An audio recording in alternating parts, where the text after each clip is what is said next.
Hello, and welcome back to episode number 12 of Oh No No No, the Raith Rovers podcast.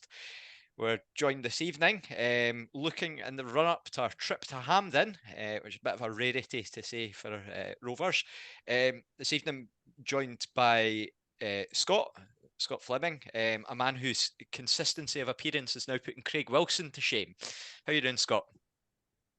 Hi, I'm all good, cheers. That's great.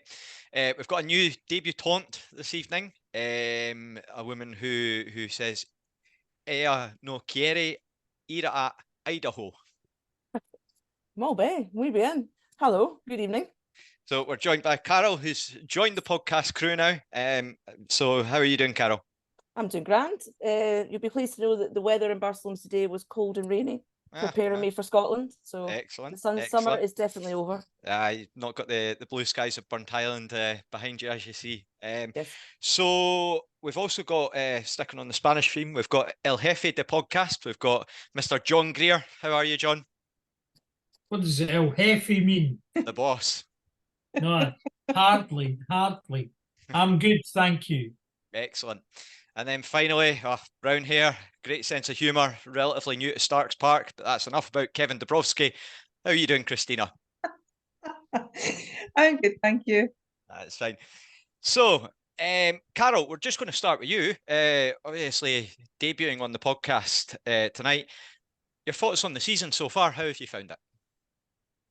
Surprisingly good, but not surprisingly good. I think you knew the season was going to go well when the Twitter account went Dick Extension. There was only one way it was going to go, and I'm not going to use the pun, it was up.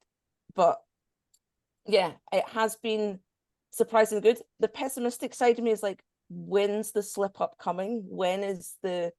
Because even though we lost to Airdrie, it's felt like that wasn't a massive kick up the arse or a massive slip up. So yeah, I'm feeling it's going really well.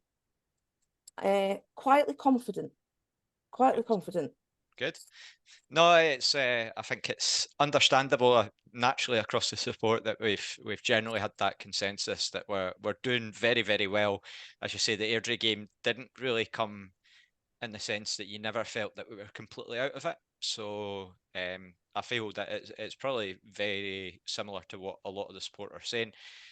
So this Saturday, as I mentioned, we're making the trip through Hampden, which is, you get the novelty factor of your trips to Hampden. It's always a bit of a surreal experience when you've got 1,000 fans or so in a stadium that's 50,000. We've had good experiences there before in the past. We've watched our team win the league there before, which was, I think it was back in 2008, 2009 season. So, Christina, just to turn to you, because we know that you love your statistics, what have you got lined up for us this evening? Yeah, I've got some stats. So first I looked at the previous 10 matches. 70% go to the Rovers for a win, 20% to Queen's Park, and then 10% were draws. So it looks like it's in the Rovers' favour there. And then form at home within the last 5 matches for Queen's Park, they've lost 2, drew 2, and won once. And then for Raith Rovers away's form, 5 matches, they've won 3, lost 2. Yeah. So still in the Rovers' favour, I would say, for Saturday. I was looking at their form going into this game, and I think they've got 4 draws on the bounce. Before that, they were losing quite consistently. They're only on 13 points. So it'll be interesting to see how things go. Now, John, for yourself, what are your thoughts heading into Saturday's game? How are you feeling about it? I'm quite positive because I think Queen's Park, as we've all mentioned before, are a good possession-based team. So, but they seem to give up the ball quite easily. So I think they're a good footballing team. I think we've all said before we're surprised they didn't try and be a bit more defensive, and so I think it'll suit us going there. I think as well the people that we've got, the players we've got, it'll suit us the big pitch there, and I quite fancy us to go there and get a win. Yeah, I fully agree, and that's something that I think that we probably will come back to when we look at things from the Rovers' perspective later on, how it sort of benefits our style of play, that pitch. So Scott, we were chatting about earlier on WhatsApp in the group about sort of our memories of playing at Hampden before. You mentioned before the day that Graham Weir scored the goal. So what were your experiences and just going ahead into Saturday? How are you feeling about things? I will just touching on obviously when we won the league in the 2008-9 season was, I mean, that's probably the first season that like I was at loads and loads of games. Like before that, obviously, because I was in that season I would have been probably just starting high school. So obviously I'm just only going to games when my dad's going to games, sort of thing. But that season was the first season that I was going pretty much every week, home and away and stuff like that. So it was definitely one of my most memorable seasons anyway. But that day itself, it was just everything about it just went our way, which it probably was the complete opposite when Ayr beat us to the league, when it was again Alloa involved in it. But no, it was, that day was great. First minute, obviously Graham Weir scoring, and then you just thought, well, but Queen's Park were playing for nothing, I'm sure. So it was almost like they didn't care what happened in the game, and then we were just like, well, as long as we don't concede, we're fine. And then obviously the fans are starting to celebrate because Alloa have scored against Ayr. Ayr aren't going to win the league. And obviously we know what happened the weekend after and the absolute monsoon at home to Arbroath. But no, it was a great day out, and I've got good memories of that day. Yeah, I think what's interesting for me was looking back at that day, they got a red card right at the end of the game, and you know who it was that got sent off? I can't even, I do remember that somebody getting sent off, but I can't remember who it was. Was it not a young player making his debut? I can't quite remember who. It was Barry Douglas who went on to Oh, play for yeah. Leeds, which is it's really strange when you look at that because that was it was pre Andy Robertson, Queen's Park that they had that reputation for bringing through those young players. Before that, they had because they had a really good team the few seasons before that. Queen's Park, they had just a lot of players, and we obviously took Mark Ferry off their hands very gratefully. An excellent player, excellent servant over a good few years for us. Fez just came up with a lot of good contributions for us. So just across the podcast, who are we thinking will be sort of key for Queens on Saturday, looking ahead to the match? I reckon we've got to. Well, I'm just making sure that he's fully fit. But if we can shut down Dom Thomas in terms of trying to restrict set pieces and just him cutting in on that left side, then I think we'll be pretty comfortable. To be honest, I know they've got obviously Rory Payton up top, who's finding the goal, the net more often than not, but. Again, a lot of his goals have kind of came for against teams that are either sort of down the bottom end of the league or they've came for the penalty spot. So it's I don't know. It's a tough one to say, but I think if you stop Dom Thomas, you kind of stop a lot of their sort of threat going forward.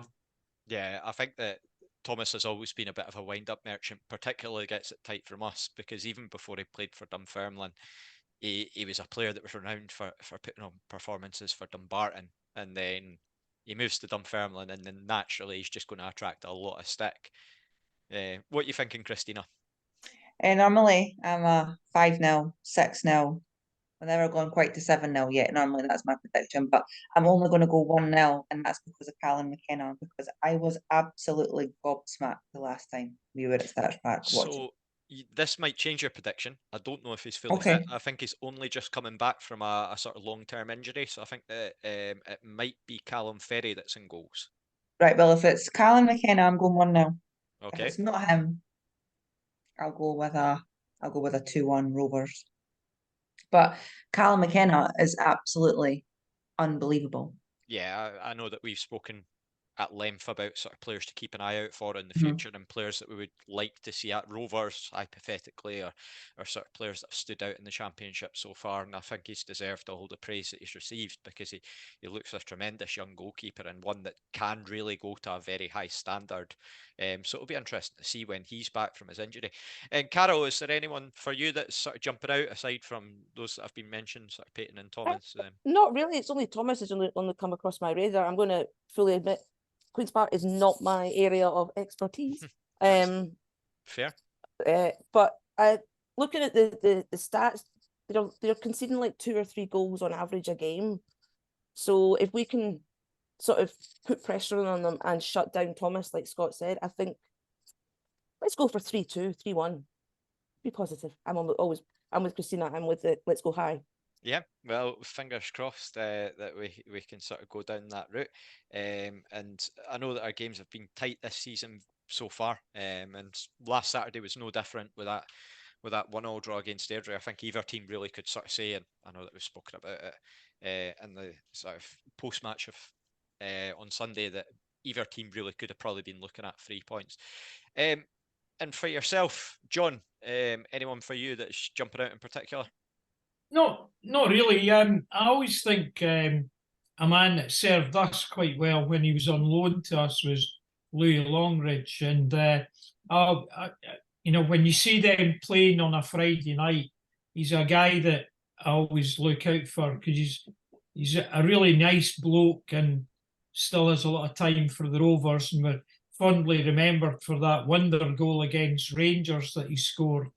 But I think who was the fullback that we said that was decent for them? Ben McPherson. Yes, yeah, he's a decent player. So I think across the board they're a good footballing team. Dom Thomas, as you said, Scott, he's the one that kind of makes them tick. And if anybody's going to be a thorn in their side, it'll probably be him. But let's see. So I'm not sure if my stats were right on this one. I went a wee bit Christina mode and deep diving into the old soccer stats, but I don't think they've actually won in the league since the 19th of August. So do you think there's maybe a bit of pressure there on Veltman to try and get that win to get off the mark? Or do you think that because it's a bit more of a longer term project, I'll just put this out to everyone, because it's a bit more of a longer term project, he'll probably likely get a bit more leeway? It's a tough one, as you say, because I mean everybody was like, especially on sort of when it comes to on a Saturday, you get BBC Sports in there and they're all talking up Queen's Park being this great thing and how they were. I think they were like 11 points for like 5 games or something. They were at the top before, but then they had played like 2 games more than everybody because they were playing on a weekend that everybody else was either off or there was cup games or something. I can't mind the reason, but they caught Arbroath twice as well. Aye, and so that's what got them. They got Arbroath twice. They'd played, I think, Inverness and Morton, and they were all the teams that are still down the bottom. So it was kind of like, well, let's wait until they actually play somebody decent and see. And then, as you see, they've been. I mean, they've had a lot of close games, like 3-2 is what I've been saying, but I mean, you're clearly not that good if you're losing these sort of games, whereas we've been winning these tight sort of games. So it is difficult to call, but I'm not sure if they would look at sacking somebody when they've been told that they're on this sort of road to let's play all of these youth players and they've got the odd guy that's about 30 just filtered in to give them experience. But I'd be shocked if, like, even come Christmas, they've not even really won many more games and he gets sacked. I would be shocked. Yeah, I think that's a fair assessment. Even when we played them at Starks, the red card, it was a weird one in the sense that even going into that game, Queens almost sort of grew into the game with the red card. It was almost a cliche of like they're playing better with the 10 men. But we got those 2 late goals that were very, very enjoyable from Lewis Vaughan. And I think we saw angry Lewis Vaughan that day, which is always a funny thing to see when he's storming about the pitch desperate to get a goal, which again, it wouldn't surprise me if we see that again come Saturday if he's starting. So looking at Rovers, to move on to our side of things, Jamie Gullen and Jack Hamilton have both trained all week, according to the press. It was touched on in the Raith TV interview as well. So that gives us options off the bench. Now, just if we're starting, do you think that they should come in automatically, or would you guys be sticking with the sort of lineup that we've gone with before, just remain consistent? I would remain consistent for the moment and just know that you've got the backup. I think it's just a good feeling to have to know that you've got them there anyway. Jamie Gullen, he has moments of magic sometimes when he comes on as a sub. He came with the Inverness game, he came on and scored the winner. So I don't know. I don't think I'd play him right away. As I've said loads of times on this, I like the Lewis Vaughan Callum Smith combo. So I'd maybe just stick with that. I would agree. I would think. I think Ian Murray's shown in the past, you know, when people have come back, like Dylan Easton had a suspension, and he's never really got back in the team as a starting player. So I think he knows that he goes with the guys that are in form, that are in the team, and it's up to them then to, when they get their chance, to come in. No doubt. No, sorry, Christina. Yeah. That's okay.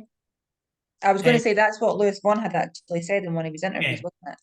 I think it's quite good for their mentality to have that little bit of competition. Yeah.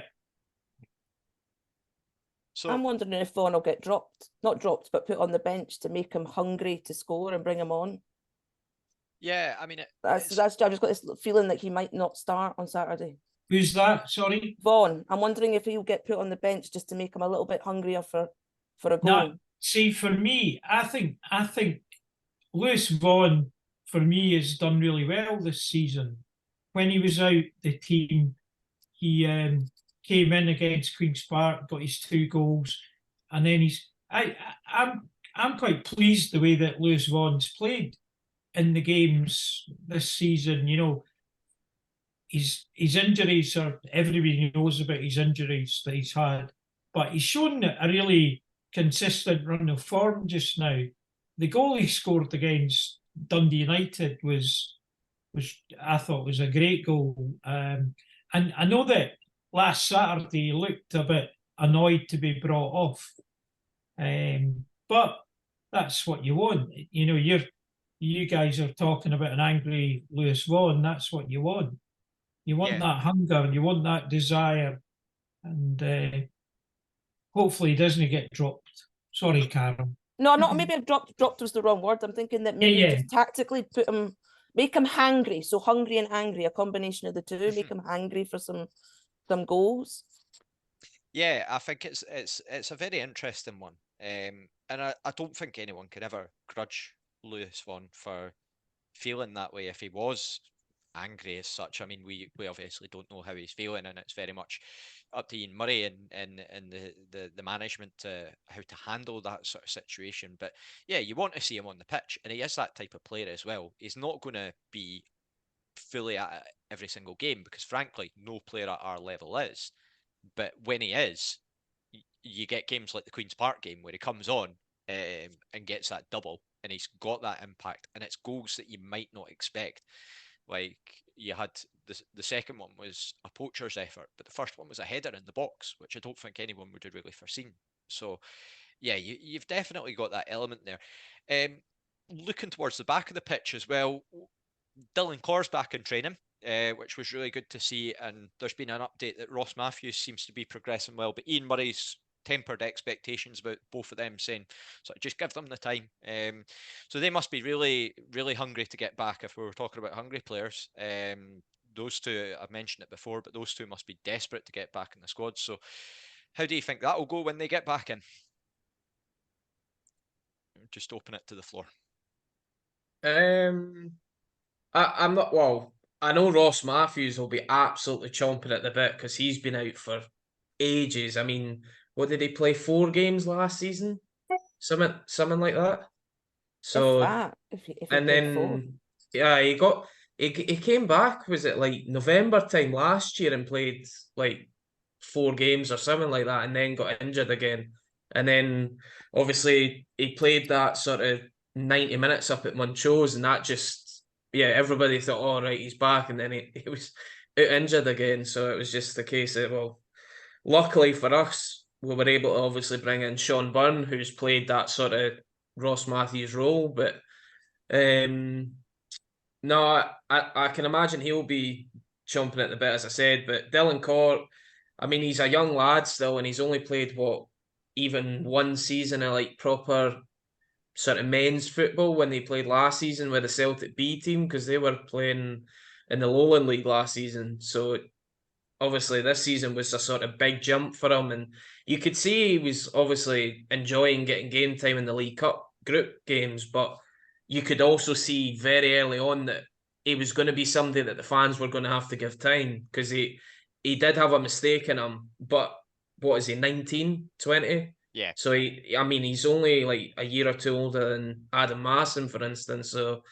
he's somebody that we're going to have to give time once he does get back fit. But it will be good to see these sort of guys coming back, because all it does is just bolster the squad and just make it even more competitive to try and even not be sat in the stand on a Saturday. Yeah, I think it's a great point about Core. That, I mean, even when you're playing that Lowland League level, there's such a big jump between the Lowland League level to where we are at the moment. And I know that I think that he did look very raw at points in the League Cup, but then also he had really, really good moments where he stood out and he's done well. I thought that going into the derby, there was one moment which jumped out as it might have been a bit of naivety, but then at the same time, the rest of the game he looked absolutely fine. And I didn't have any sort of questions. And I thought, as that game went on, you could pretty much see him growing in confidence minute by minute as the game went on. So it'll be interesting to see how Core does when he does get back into the team. So just for you, John.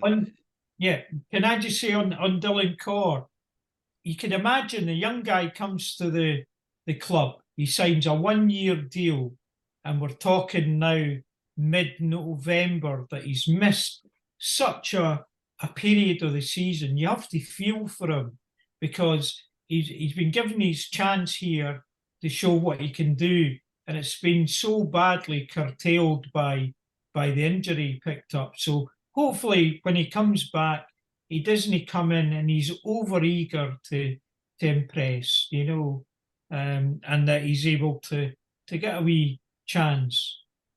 I think just seeing him about and the type of person that he is, he comes across as being very level-headed. I know that you'll have a bit more experience, sort of John and Christina, in terms of probably speaking to players, but it just comes across as being very down-to-earth, level-headed, and knows the sort of circumstances that he's in. So yeah, I fully agree with you. Must be very frustrating to be in a position like that where you sign on a 1-year deal and then you just see it fritter, time sort of frittering away, and you're trying to get back from injury and then you get another setback. So yeah, looking forward to seeing him when he does get back. So John, you mentioned earlier on, you sort of touched upon this. So Hampden's obviously going to be quite an expansive ground to play in. How much do you guys think it's going to benefit us in our style of play to have that sort of the wider pitch and the sort of more expansive area to go out and play into and be a bit more direct? Yeah, I think it will suit our style of play. With Sam Stanton on his marauding runs, and the way that he could link up with, I saw that little smirk there, Christina. Yep, the champion of Sam Stanton. Woohoo! But I nearly said no, best player in the championship, but I didn't, and see I did it there. I was going to Yes. interrupt. Right. Well, I think it will suit us. It'll suit our play. I think having the, we've spoken about it before, where we get our wee triangles going and get the ball moving, and if the pitch is slick, I imagine it will suit us very well. Yeah, it's I mean, it's always as I said at the start, it's an interesting place to go and watch your side play football, because you go from maybe playing, especially when you're in League One, like we'd historically been with them. You go and play at these sort of tight grounds like Alloa's notoriously sort of bad. I mean, I'll probably have someone quoting pitch dimensions to me at some point. But yeah, it just feels like you go there and it's just very surreal to be sitting in that sort of stadium. And you go there with the Scotland games and it's absolutely bouncing full to the brim. And then you go there with Rovers and it's a completely different atmosphere. You can hear the players shouting at each other.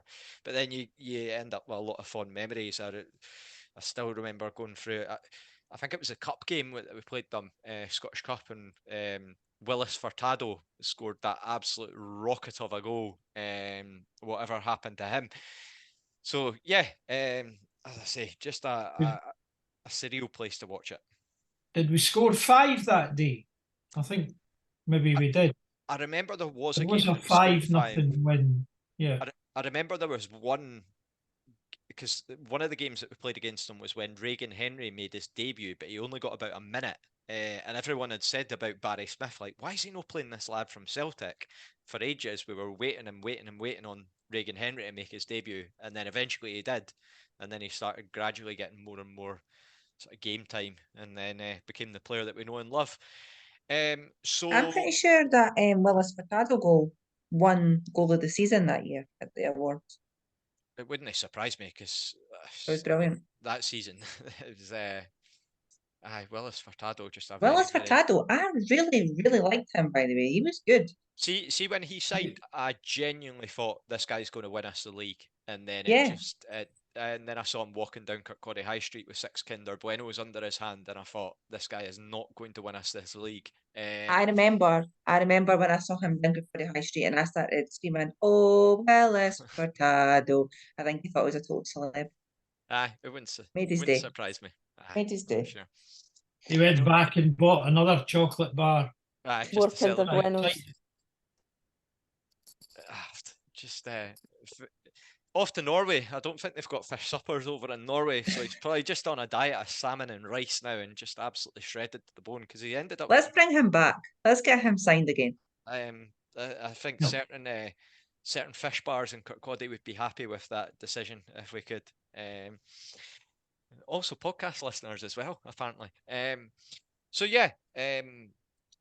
Just to go back to it, so looking for predictions for Saturday. So Christina and Carol, we obviously heard yours already. Scott, what are you thinking for Saturday?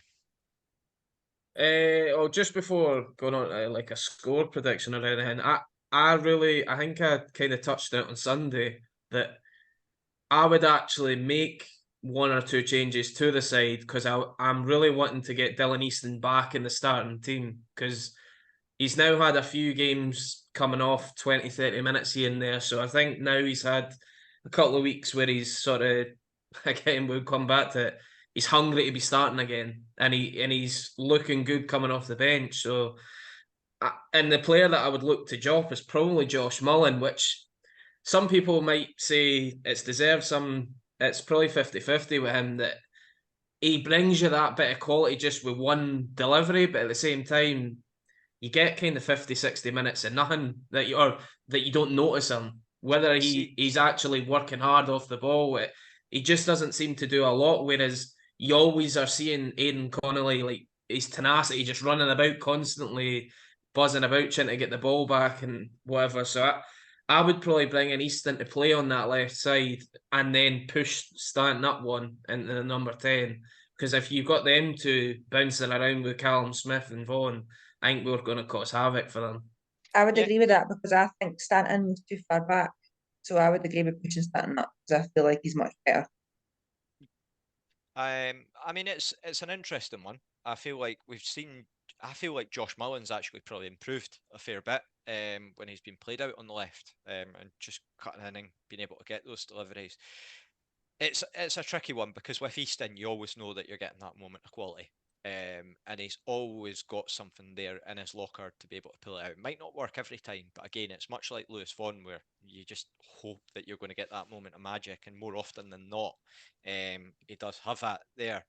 I think, Robbie, that's why a wise man once said he was the best player in the championship. Very true, very true. I mean, that's the podcast line as it was, and then a certain Sam Stanton came along and was winning polls and scoring goals. I think up top it'll be interesting as well. With Callum Smith, actually, that's probably a point that we should cover off as well. Callum Smith getting in behind the defence worked very well for us, resulting in a goal on Saturday, and he's done it all season, as we've sort of discussed. So, just to go to yourself, Carol, do you think that, again, we've been speaking about this sort of larger picture at Hampden and sort of more expansive play, being able to play a sort of more direct style? One of their centre backs, I think it's Charlie Fox, is renowned as maybe not being the quickest. Do you think that it's an opportunity for Callum Smith as well to be able to sort of make his mark on the game? I think so. Looking at go back to stats, looking at the stats, we've scored most of our goals in the box. We're not good at set pieces. We're not good outside the box. We need to get in there. So if we can get behind and just take advantage, then I think that's a good opportunity. And if they're a little bit slow and just not quite on the ball, I think that's where we've got the advantage. Because that seems to be what we're better at this season, is we don't put our head down and give up. Even if we are a little bit slower, we're still, going back for that word, the podcast, hungry to get better. Last season, if we were down in the last 10 minutes, you kind of knew that this was not going anywhere. This wasn't going to happen. But I mean, Scott, you must be on the commentary. At most weeks, Callum Smith is the name that's mentioned majority of the time. It's the name that you hear getting mentioned a lot of the time on the commentary. Because like Scott said on previous podcasts, you don't see what's happening off the ball, so you're not sure if someone's kind of working off the ball, but Callum Smith's name is constantly mentioned. Yeah, I think it is an interesting one, because it's maybe the type of game that you would want Smith to play, but at the same time, it's very tricky as well, because if you've got Hamilton coming back and you've got Gullen coming back, and maybe you've played so many games recently, how many times can you go back to the well with the same players, even though they've been getting results for you? So it's a very tricky one for Ian Murray to find the right balance on, I feel, to be able to get that correct. But it's nice to have the dilemma. Yeah, far better than sitting watching, especially compared to last season. I mean, last season you had your starting 11 and then that was it. And that's a very, I think that we toiled a lot of the time when you were looking at the bench and you're seeing sort of the players that were available. Very difficult situation to sort of handle there. So yeah, you definitely take it, but at the same time, it's how the problem's handled as well this time around. So, John, what are your thoughts on that? I think there is another thing that we've had a whole week this week of no games, so I think that's something. So I think the batteries will be quite recharged. But I know that the two, Gullen and Hamilton, being available again, I think, was it you, Scott, that said it's maybe an opportunity to change things up a wee bit and change it. That's the other thing. We've got plan A, we've got plan B, and we've probably got a plan C now that we could all implement. I know that, Carol, you said that we haven't scored many goals from set pieces, but we've got the extra dimension back now that Aidan Connolly, who is very good at set plays, so he's back on the scene. So it's a great situation to be in for Ian Murray, to have so many players available, but also different formations that he can go with now. Yeah, I think it's well worth mentioning that, just the ability to be able to change it as well is huge if you fall behind, and we've seen that a few times already this season, that Ian Murray will ring the changes when it's been needed. So yeah, it's, as Carol mentioned before, I don't think we can really have any complaints that we've got this problem now, but at the same time, it's still a problem in itself. So yeah, we took a little detour there, but we'll head back towards the predictions now, I think. So Scott, you're not getting away with it. What are your thoughts for Saturday heading into it? Nah, overall, I'm pretty confident, and as we've said before, that Queen's Park are a team that have been involved in quite a few high-scoring games this season, so I'm expecting goals in this one, and with us getting these sort of guys back, I'm expecting that we can keep going for 90 minutes. change it up if we need to, but I'm going to go 3-1 Rovers. Sounds good. And John, how about for yourself? He's just nicked my score. I was going Ah. 3-1. I was going 3-1 Rovers. Yeah. I'll change it then. I'll go. I'm going to go 3-0. I'm going to say the boys, the meatheads at the back, and Big Kev are going to get another clean sheet. So we'll go 3-0 for me. I'm trying to think back now because I think Ewan Murray might have been one of the scorers when we've played at Hampden when we were playing in League One, actually. So Maybe, yeah. Yeah, it does seem to ring a bell, that, but that's actually something that I think Ewan Murray's maybe drew a bit of a goal. He's had a few chances and he's been maybe a bit unlucky in front of goal. Had the one in the derby where he had the header that was over the bar, and he had one against Airdrie, I think, as well, away from home. So first spell he was quite prolific in front of goal. He's got a track record of maybe getting on the end of set pieces. So maybe at some point soon we'll see him popping in with a goal. Robbie, just before you go on, you've just prompted a memory for me, and that's something we'll see at the Hall of Fame, and that's a Jason Thompson goal at Hampden as well. Oh, aye. Jason scored a raker at Hampden, and without giving too much away, that'll feature on the night at the Hall of Fame. So there you are. Here's an exclusive. I do. I remember that goal because it was up the East End, wasn't it? Of Hampden. Aye, and it was that might have been one of the high scoring games, and he's just absolutely wellied it in. But yeah, looking forward to seeing that again because not seen that one in a wee while. So yeah, that'll cover us off in terms of the Queen's Park game, unless anyone else has got anything else to add into that. Are we all quite content? No. Sounds good. Just one thing to mention before we do move on to this week's big question. I think we're keeping a bit of a shorter episode this week. Supporters bus is going to be running for the Dunfermline game. Now, the supporters bus has actually been doing quite well in terms of its seats that have been getting sold recently. So all the buses up to the Dunfermline game are now sold out. There's 16 seats left for the Pars game away in the Scottish Cup. So there is a Facebook group for that. What I'll do is I'll leave a link in the description for the video or on YouTube, and I'll also make sure that it's added onto Twitter as well, so that if you are looking for a way to get it to East End Park on that night, Stevie's a really good guy, done a really good job in terms of running the bus, leaving from Kirkcaldy. So yeah, I will make sure to leave that there for you, and if you are looking to make the trip along for the Derby game, then that is going to be there. So to move on to our big question for this week, and we did a bit of a deep dive after raking through the memorabilia, and going through all the full details that we had there. We had a bit of a discussion because we wanted to mention the unsung heroes of Starks Park. So we had a bit of a think, and who are the people that are involved in the club, because I was having a chat with another fan and we were sort of discussing maybe people behind the scenes that they do get recognised, but it's worth calling it out, and it's never a bad thing to give people recognition for good work. So what we'll do is we're going to start off with yourself, John. Who is it that you've got as an unsung hero involved at Starks Park? Well, I think it was mentioned on our chat earlier. I think the girls in the office do a really good job. They've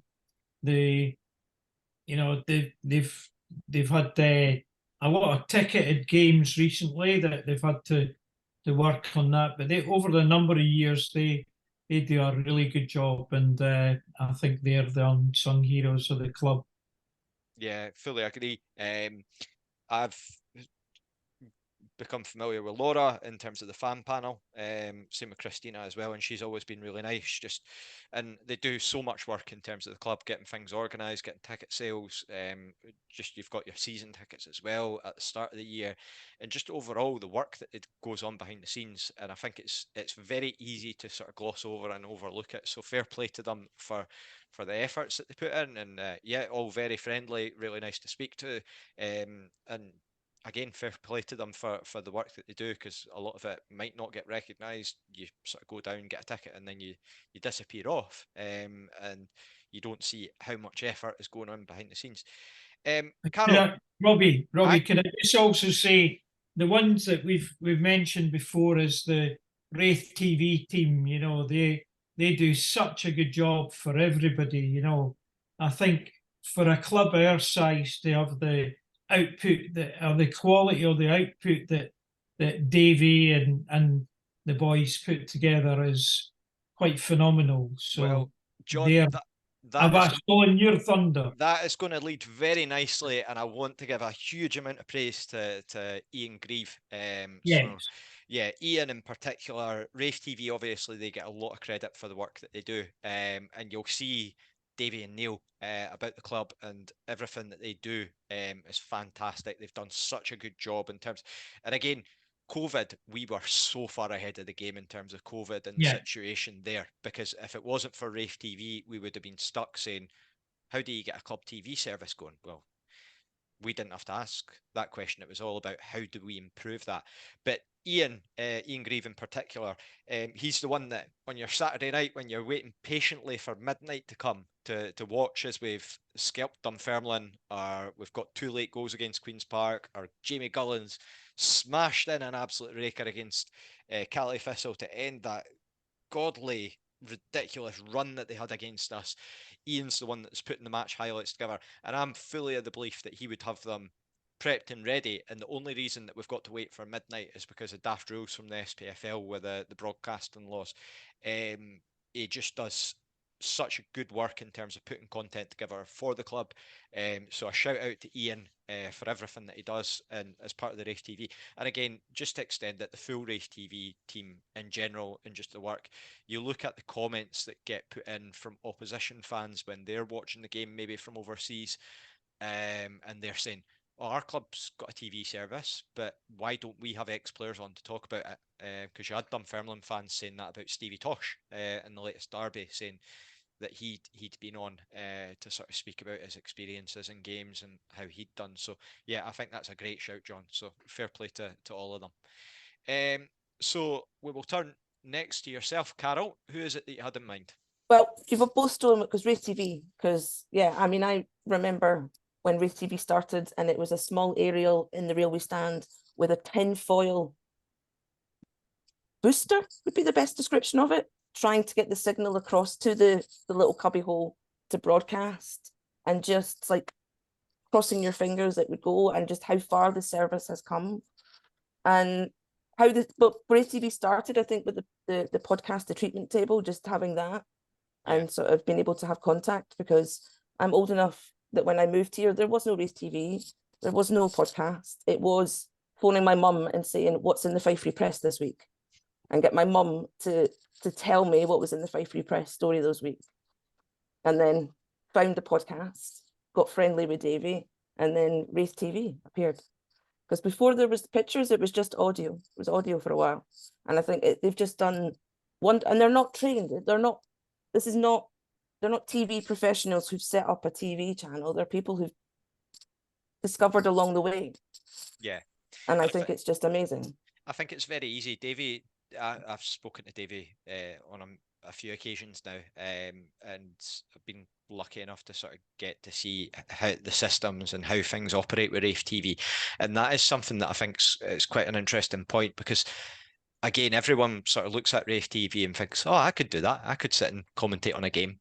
But nobody thinks, oh, I could edit a video and do this or that, or all the background work that you maybe don't think about that goes into it.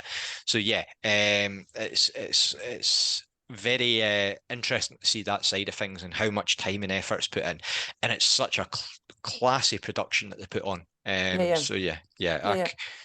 John, and all the volunteers. I think all the volunteers, especially when I've got the involvement with International Women's Day, everyone is so happy and so eager to help, not just for the club, doing it because they do it because they love it. So I think every volunteer is an unsung hero in the club. Yeah, I was just going to say, the backing that Raith TV got from Rovers down south, financial backing to upgrade things as well, shouldn't go unmerited as well, because they put money in when things were needed for upgrading the system. So they've done away with the tin foil now. Yeah, So that's good. yeah. Yeah, I think that see when you get involved with the club, I think we've spoken about quite recently. John, you mentioned on the last podcast, you talk about Ali Gurley, Yeah. and he's the epitome of it, in the sense that like this is your club. The opportunities to get involved, if you want to get involved, are always going to be there. And don't ever shy away from that, and don't ever feel that there's no opportunity, or you don't know the right people, or oh, it might be cliquey or things like that. See, when you get to know people, everyone involved in the club's just so good. Just because everyone's just got this shared passion when you're involved. And that's, I think, our first meeting that we had when we were saying that. Again, the podcast, we're sort of following the footsteps of K107 and the hard work that Graham and the rest of the crew, obviously a few of them involved and now have done. The reason that we've got this podcast on the go is because we all just love this football club. It might not make sense. It might not be easy.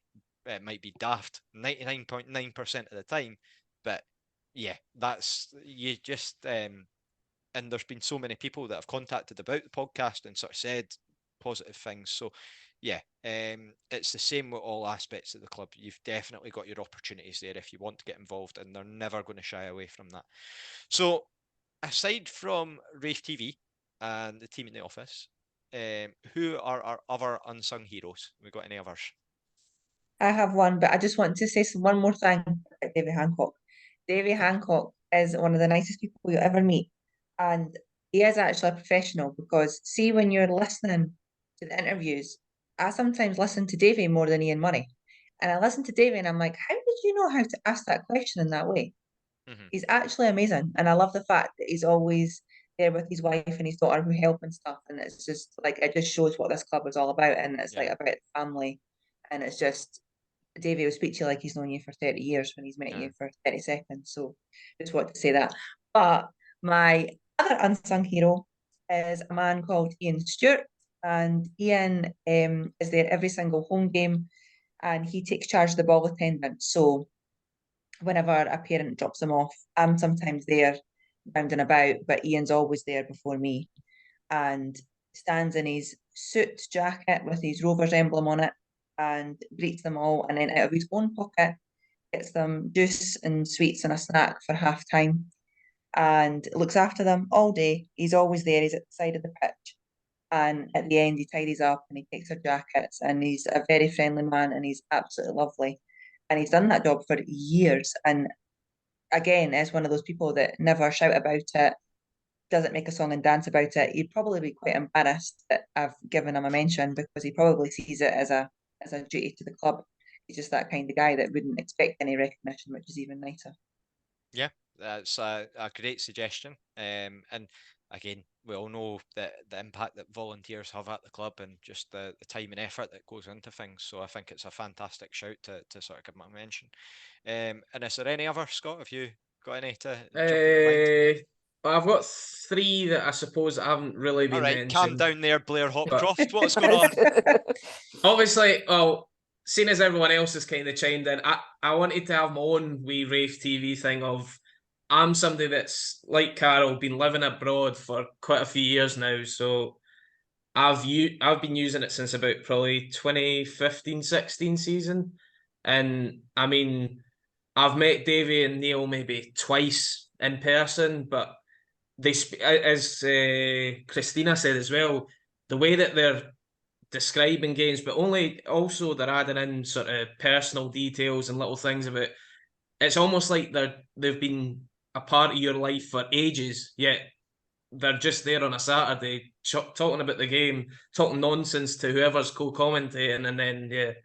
But no, we've so for somebody like myself, I'm very grateful that we've got a club that have got people involved in all this sort of stuff, that I can watch a game on a Saturday when I'm not even in the country. So stuff like that is definitely needs to be recognised. But one of the guys is actually in this call, and it's John. He's obviously he gets recognised just in the ground himself, but like John, I've known John for years because he did sit right next to my dad, season ticket holders for years, and the stories that I used to get for John and for other guys that sat around there as well, Phil, who's done the programme and stuff like that, like they're always telling me about guys that were before my time and also just what they do for the club. John's obviously heavily involved with the Hall of Fame nights.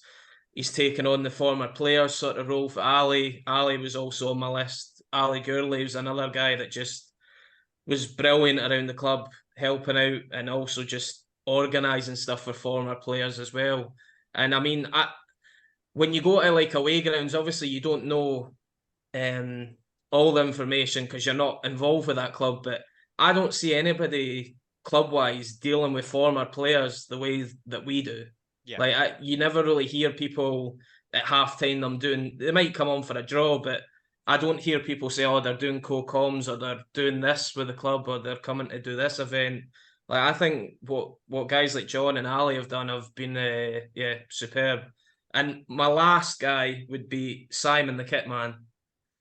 I think any football club that's lucky enough to have a kit man, I can imagine the rubbish that they have to deal with guys just flinging strips or shorts or socks or whatever just around the dressing room. Non-slip socks.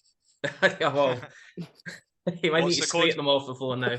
But it's like I can imagine that he's there till whatever time, and he'll be there well before the guys are even arriving at the ground to make sure that all their strips are all ready, everything's all ready for them. So somebody like a kit man as well just should always get a bit of recognition as that they are also helping everything tick along. Yeah, it's very, very reasonable suggestions there, and I totally agree with all of them. It's very easy to forget about things like that, like stuff like that goes on behind the scenes. And again, John, for yourself, I can only echo what's been said there. And you were so enthusiastic when it was coming to sort of setting up the podcast and just sort of one of the first discussions that me and Scott had. Scott was the person I contacted to sort of say, right, we had a bit of a chat about it and sort of saying we think this is something that we want to move forward with and we want to get people involved with. And straight away was like, I'll ask John Greer because I know him and I'm certain that he'll be enthusiastic about it. And again, it's all just about the passion that we've got for the club, and everyone.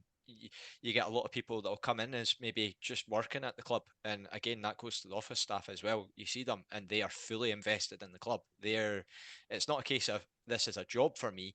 It's very much a case of you see them about the ground and they're so happy when we win as well.